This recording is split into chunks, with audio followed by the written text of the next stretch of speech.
It's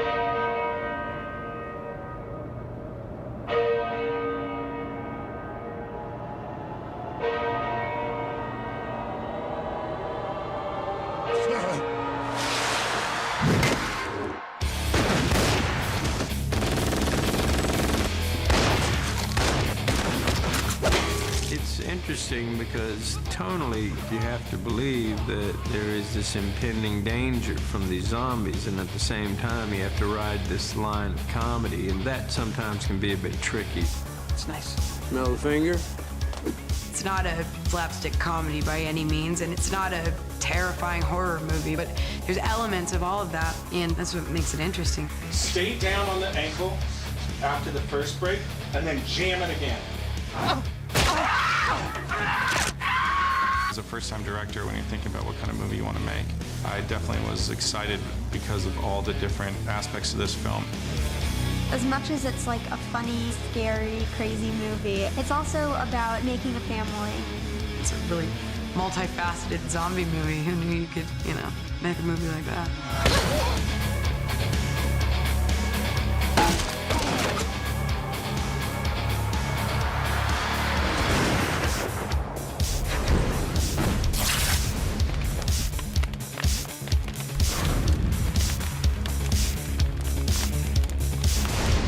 My mama always told me, someday I'd be good at something.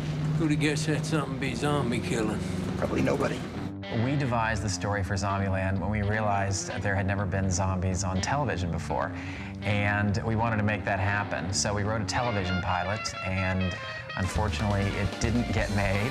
So we tried to find another way of getting the show made. So then I came up with the idea of making it into a movie and doing it low budget, and then everybody got on board for that idea. And at that moment, we had two very passionate people, Gavin Polone and Chris Parnell, who just wouldn't let it die. And much like a zombie, it rose from the dead and became a feature film. You don't know what you're going to read when you read a script like that, with that title. And immediately, the minute you meet these characters, you want to do the movie because it's really a character story. Let me begin my three-part apology by saying that I think you're a wonderful human with great potential. But FYI, I beat wholesale ass for a lot less than that. I'm sure. I love the script. It really sparked a lot of ideas for me. I really responded immediately to the writing and to the humor and to the characters and loved all those parts of it. All right, ready on the count of three. Let's see some zombie faces. 1, 2, 3. Keep going, keep going. My pitch all along has been Midnight Run with zombies. You take a badass kind of guy and a nerdy kind of guy. They're paired up together and they go on an adventure and they fight extenuating circumstances. And ours just happen to be zombies. But it's always about the people before the zombies or the action or anything else.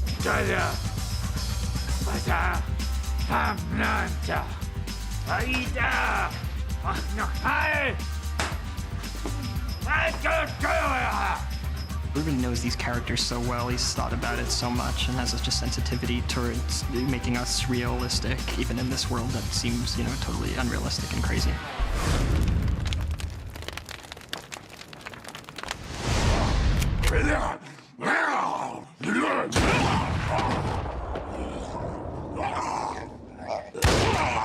What do you think? Zombie kill of the week? Our cast is just fantastic in this movie. It's, we essentially have what we think is sort of the greatest, most eclectic group of actors ever to be in a zombie movie when you really look at it. There's an alchemy that goes on when you find the right actor for the right role. And I think we've got it going on with all four of our leads. Here's the deal, Columbus. I'm not easy to get along with, and I'm sensing you're a bit of a bitch. So, I give this relationship to about Texarkana. Woody has some qualities that shine in Tallahassee, the lovability, the sense of humor. I guess I never really had a concept that I would do a zombie movie. In fact, I remember having 5 scripts in my bag, and I put that dead bottom, like Zombieland. And by the way, the whole time my agent's telling me, read Zombieland. So finally read it, I couldn't stop. It was just a page turner. So met with Ruben, we had a really good meeting, and everything worked out. He really was the person I was just pushing for all along, because I thought it would be a return to this sort of like wild, natural-born killers guy, but with the humor that he laces through it. Anybody hungry?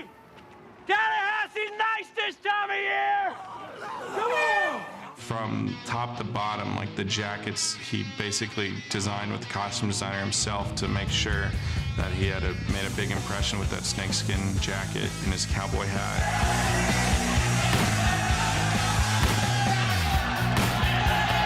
I trained my whole life for this movie. Been shooting guns.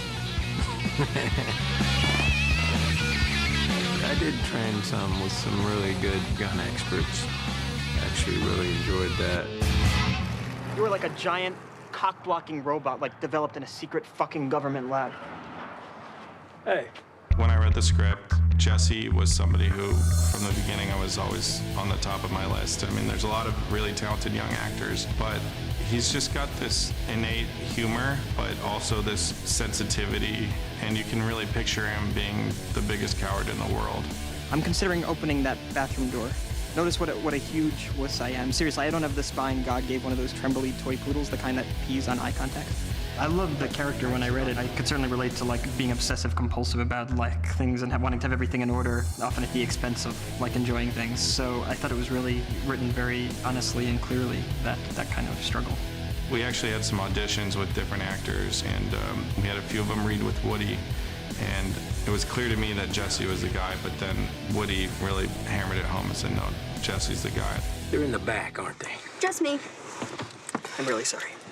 You got taken hostage by a 12-year-old? Yeah, well, girls mature a lot faster than boys. She's way ahead of where I was at that age. Jesse's great, you know, I really have enjoyed it. He's got his own little quirky, amazing sense of humor, and I think that we've really forged a nice friendship on film and off.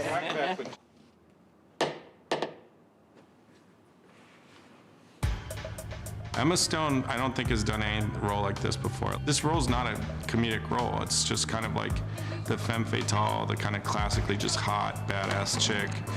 And what's so amazing about Emma is that she can do all that, but then she also has a comedy to back it up. It's your sister with my gun. Hello? Bummer. For some reason, I read this script and I was like, now I can relate to how people would feel if the world was post-apocalyptic and zombie-ridden. You know, the way these people react is very accurate in this situation, and the fact that I could say that after reading the script was reason enough to want to do the movie. Most like just traditionally hot actresses, I don't think have her comedic sensibility and can't show all the sides of this character that she's created. And I feel very lucky to get to work with her.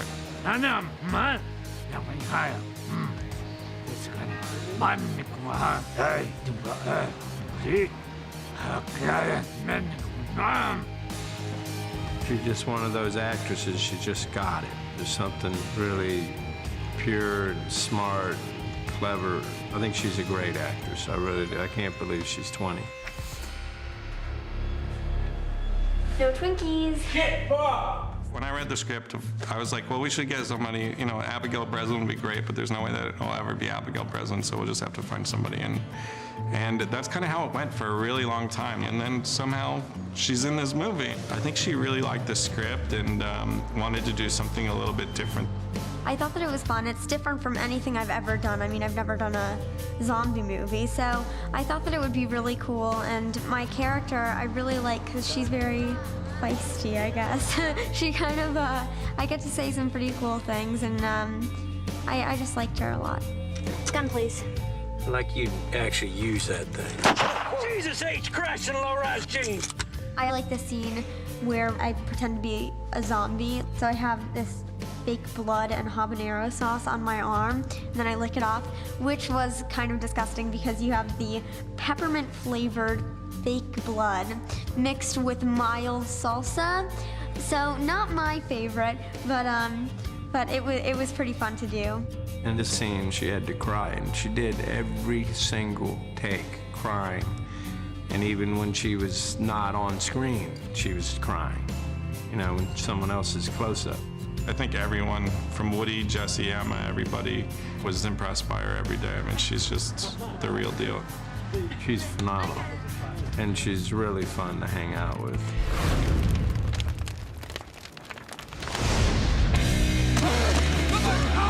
This is now the United States of Zombieland. For our zombies, I knew I didn't want them to be Romero-style zombies, like classic zombies. And I didn't want to retread any of the same ground with another zombie comedy. I think the less thinking and acting that our zombies do, the better. It should just be like pure ferociousness. And it's about the movement and the erraticness, the scariness, the face, and then the viciousness of everything to me. That was great. I've tried to like sprinkle more than just people with like businessmen or jeans and t-shirts, and also having some actual real characters. Like there's a fast food worker or some of the LA stereotypes, and if you watch the amusement park, you can kind of spot some of these zombie types. I also really wanted to ground it in reality, like find a real disease that could have evolved and taken over people to make them turn into this thing. So it's more of a viral-based situation as opposed to an undead situation. We spent a lot of time researching, really discussing things like syphilis and mad cow disease, Ebola, and saw some really gnarly research photos of the way that the disease manifests. And we really linked our zombie prosthetics and makeup on real medical situations where it's a combination of sores that are pussing and skin that's falling off. What we were trying to go with here is that they're infected, they're sick, they're still alive, but they're raging fevers, they're always wet, they're always dripping, they're hemorrhaging from all their orifices and spewing up black bile-like material. Hi, I'm Amber Heard. I'm on set of Zombieland, and I'm going for my special makeup to get zombified. Once production started, myself and Jamie Kelman, who's the second on the show, are in charge of the day-to-day look of the zombies, the application of makeups. Is it too late to pull out of this movie? The more involved makeups, which include the prosthetic appliances, are anywhere from an hour to an hour and a half. And then we have a mid-range level, which is a half hour, which does not involve prosthetics. It's more of a paint job and application involving drippy, gooey stuff and tooth stain and contact lenses. And then the background, which are about a 15-minute makeup job, are more or less just the dripping, just the wetness and blood and spew coming out of their mouth. I've never been afraid of zombies, but the makeup that they have with the zombies in are so scary. Those are probably the hardest scenes that I've had to do, running from the zombies and everything, because you kind of get an adrenaline rush when you're being chased by 25 people and bleeding and drooling.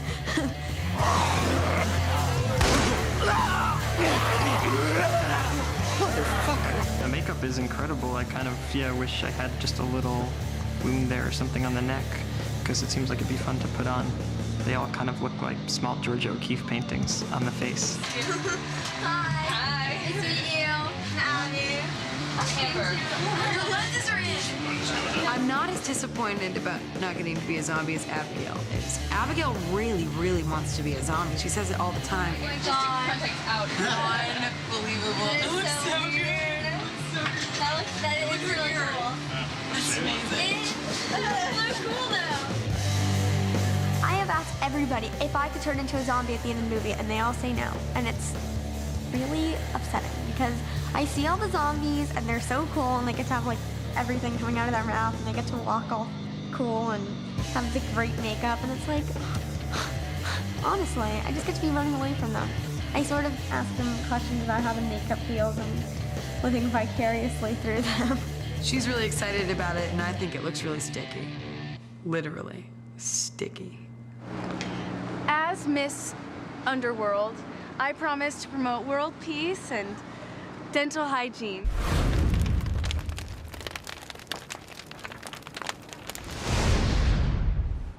Finally got to first base. Not bad for that scrawny little spit fuck. This movie really relied on fate in a lot of ways. The fact that we ended up in Georgia, the fact that we ended up at that amusement park, everything just kind of fallen into place in a really nice way and made it a lot easier than it could have otherwise been. I think there's a real escapist quality to a zombie movie. It's a fantasy. I'm one of the last few people alive, and somehow I made it, and there are only a few of us, and we're very, very important. It's kind of that thing of like, if you're in a post-apocalyptic world and you can go anywhere or do anything, what are you gonna do?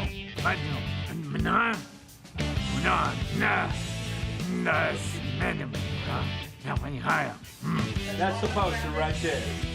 When I make this movie, I have the audience very much in mind. I want it to be believable and grounded and exciting and scary and, you know, all the different beats that are in this movie I want to play. Got it. That was perfect. Dead perfect. I've never really had a fear of zombies. I know a lot of people are like terrified of zombies, but now I'm terrified of terminal, scary, brain dwindling diseases. Thanks, Zombieland.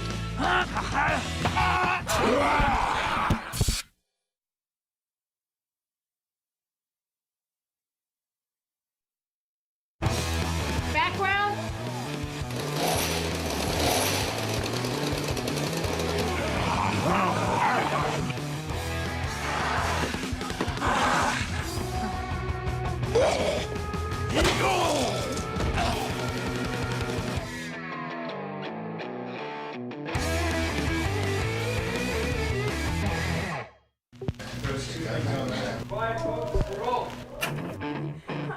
Ruben created this really wonderful environment.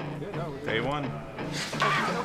You know, even with the confines of zombie movie, they were maintaining kind of this reality. It was just incredible. Marker. You start with the script, and then you kind of envision it, but it really comes to life once you get the production designer and the DP involved and make it look spectacular. And basically, as a director, you just sit back and watch. That was great. The first and foremost is really creating a universe where there's no traffic, no people, no civilization that is active. That's a lot of production work. Our production designer has done a great job of just making the world seem vacant. I got super lucky in finding Maher Ahmed. I don't know how he does it. I'm Maher Ahmed, the production designer. My different sets are like children. Some of them are prettier than others, some of them are more well-behaved than others, but I kind of love them all.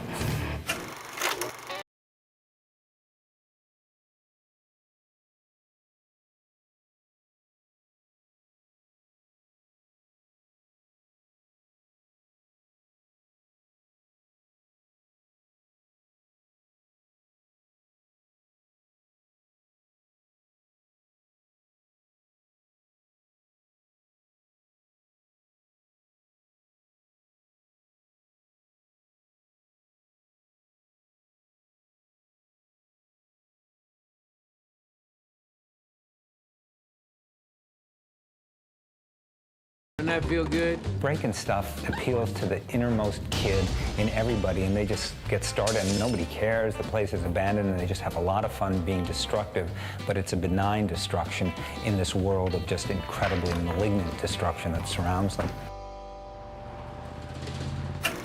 Time to nut up or shut up. The grocery store he built from scratch, there was nothing in it. It was completely vacant before we got there. We're rolling.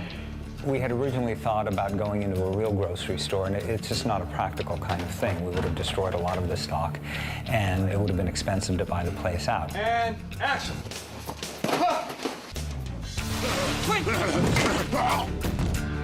We found a closed grocery store that we dressed from scratch, and it was a huge amount of work. I mean, we brought in just row after row after row, shelf after shelf after shelf of food products, and we did some tricky things. So we are here in the fake supermarket to film the fake movie about fake dead people. And inside the fake freezers, you'll notice that there are not actual products, but pictures of products, which are probably more nutritious than the products. We made up dead meat with foam. Painters painted it like it was all moldy and rotten. We wrapped it up in trays and stuff, so it was a lot of fun. We had really only one set that you would call a set kind of set, and that was Columbus's apartment, which is a flashback to his first encounter with a zombie. That set was, I think, a good choice for us to make because there was a very particular set of actions that Ruben wanted to have happen, and he had storyboarded it very carefully. We're in the middle of shooting our 406 sequence, and these are all the boards for the action that we need to pull off. But we have it all figured out.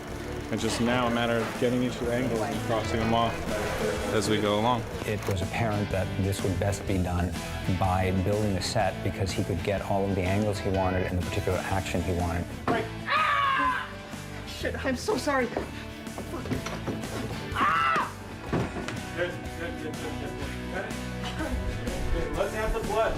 I designed the set around the storyboards, and I think Ruben was very happy with it, and Jesse was very happy with it in terms of not just the way it looked, because production design is not just about the way things look, but it's also about accommodating the action, which is very, very important, and I like to think that this set accommodated the action very well in terms of telling the story of what happened in this space and revealing the character of, Columbus, one of our main characters. Great cut, good, Cut. got it. The scene that just blew my mind was the highway scene where Columbus and Tallahassee first meet. We had 75 cars and 30 wrecks and a boat on another car, and just the scale of the destruction and devastation was serious production value. This particular post-apocalyptic landscape is one more of abandonment than of outright destruction. We don't see a lot of bodies. It's as if everyone just kind of got up and left or got up and eaten. Oh my God, that makes you sick. It's a not very populated world where these guys can drive through and maybe not see a zombie for 400 miles, but then in places like LA, where there's a greater density, there'll be a lot more zombies. Come on. We're not that deep into the zombies taking over. It's only like a couple months, I think, is what we decided from when the zombies first appeared. It's not like there's a lot of buildings falling down or vegetation growing over buildings, but it is one of the spookiness that comes with abandonment and the fear that comes from not knowing what is around any corner. You have just survived the zombie apocalypse and drove halfway across the country. Where are you gonna go? I'm going to Pacific Playland! Woo!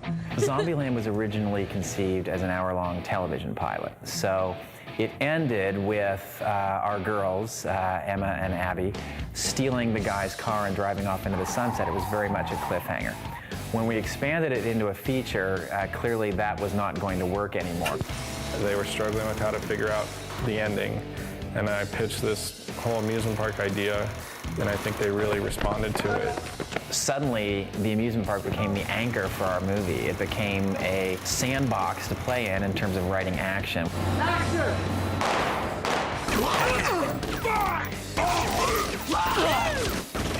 Holy shit. We shot in Valdosta, Georgia, 4 hours away, which was a hike. But it's a smaller park, and it gave us a much better density of look. Well, Valdosta was a bit of a surprise in that we thought, hey, South Georgia, it's a swamp. It's the Okefenokee Swamp. It's going to be a little bit muggy. We brought our shorts, we brought our mosquito repellent, and found ourselves working nights from about 6 p.m. until 6 a.m. every night in 20-degree weather. And so suddenly we had to ditch the mosquito repellent and put on our Mount Everest Himalaya gear. And the locals were fantastic. These people were dressed as zombies in light clothing, standing out in 20 degrees all night, and my hat was off to our zombies. Yeah, it was great to shoot at the amusement park. It was, like a contained location for 3 weeks, so you were able to get used to the location a little bit. It also created this really wonderful environment to kind of have this game of running from the zombies. That was really good, though. You looked really scared when you were coming down. It looked crazy. There was just like nothing but zombies at the base. While we're on the blast off, in the back of the ride, it blows air at you, and it was like something like 27 degrees outside. You had to just be stuck like 7 stories up on this ride in these harnesses for like an hour at a time. It got pretty cold, I'm not gonna lie. It kind of helps though to look upset when you're freezing cold. I really liked Valdosta, but I gotta say it was kind of It's hard shooting nights. I don't think it's the way we're meant to be. In fact, I know it's not. Yeah, it's kind of rough. The night shooting it's not good for a fella like me, a fragile little fella who needs to sleep. Originally, we were supposed to shoot the amusement park at the end of the schedule, but due to the various considerations, it was put at the beginning. And I was so afraid of that when it was originally changed. Shooting out of context is tough just because you have to think about, like, where would I be at this point when I've already experienced this, which I've never experienced before. I was thinking, oh my God, we're shooting the end of the movie first. Like, I know this is gonna be stupid. It just seemed like there was no way we'd be able to get through it or recover from. But as soon as we kind of got in there and found our way, we did pretty well. Wrap it up. Roll it. The thing about the theme park was that this is the only time we're really being, overtaken by this many zombies, and I think the reaction would be the same whether we shot it first or last, just because it's such a scary situation that we don't really endure at any other point in the movie.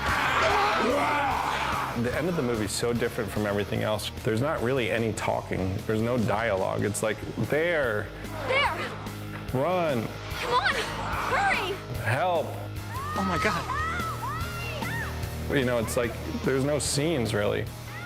It made me streamline what I was doing, like things that would have been problematic if we started with just scenes where we're acting instead of doing like the action stuff.